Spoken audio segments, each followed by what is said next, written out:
नमस्कार मित्रांनो, आज मी एका नव्या प्रवासाची सुरुवात करतोय सोशल मीडियाच्या माध्यमातून। आपल्या देशात रोज असंख्य चर्चा होतात, सत्ता कोणाची, विरोधात कोण, टीव्हीवर, चौकात, कट्ट्यावर, सोशल मीडियावर। पण या सगळ्या गोंधळात एक प्रश्न माझ्या मनात नेहमी घुमतो, तो म्हणजे आपला आवाज कुठे आहे। मी कोणाचा नेता नाही, मी कोणाचा समर्थक नाही, मी फक्त एक साधा तरुण आहे तुमच्यासारखाच। पण मला विश्वास आहे, खरी ताकद नेत्यांच्या खुर्चीत नाही तर लोकांच्या मनात आहे।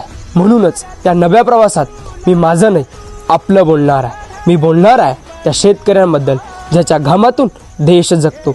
मी बोलणार आहे त्या तरुणांबद्दल ज्यांच्या स्वप्नांवर देशाचं भविष्य उभं आहे। आणि मी बोलणार आहे त्या लोकशाहीबद्दल जी फक्त मतपत्रिकेत नाही, आपल्या विचारांमध्ये जगते। आणि होय, मी बोलणार आहे त्या हिंदू अस्मितेबद्दल जी आपल्याला आठवण करून देते की आपण इतिहासाचे केवळ वारसदार नाही तर भविष्याचे शिल्पकार आहोत।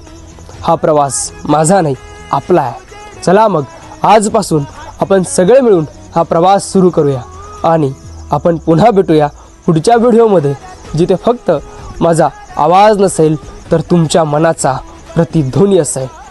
धन्यवाद। लढा रे तू, लढा रे